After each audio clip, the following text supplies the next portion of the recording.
Nous travaillons maintenant les inéquations et nous rappelons le signe d'une fonction du premier degré. Donc nous avons ici une fonction qui vaut 3x moins 2. Donc le 0 est forcément en x égale à 2 tiers. Vous le voyez ici.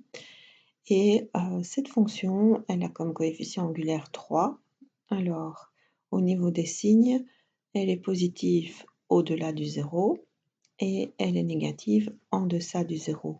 Et en fait, la règle, c'était on met le signe du coefficient angulaire après le 0 et le signe contraire du coefficient angulaire avant le 0. Donc ici, on a un coefficient angulaire qui vaut 3, le signe positif après le 0, le signe négatif avant le 0.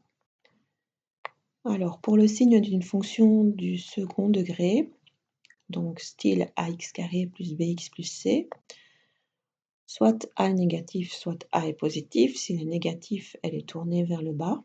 Et alors, on a trois sous-cas. Soit le delta est strictement positif, donc on a deux zéros.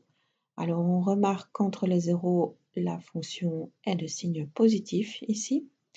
Et avant et après les zéros, elle est de signe négatif. Si le delta vaut 0, on a un seul 0. Donc, en cet endroit-là, x1, on a 0. Et on voit que dans ce cas, la fonction est négative à gauche et à droite du 0. Et si on n'a pas de 0, elle est négative partout. Alors de manière analogue, si a est positif, entre les 0, on a le signe moins. Et en dehors des 0, on a le signe plus. Si on n'a qu'un seul 0, on a le signe plus de part et d'autre. Et si on n'a pas de 0, on a le signe plus partout. Donc en fait, on va pouvoir résumer la règle.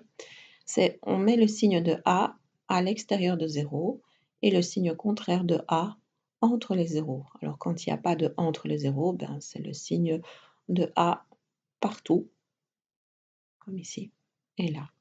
Sinon ici, le signe de A à l'extérieur et le signe contraire à l'intérieur des zéros.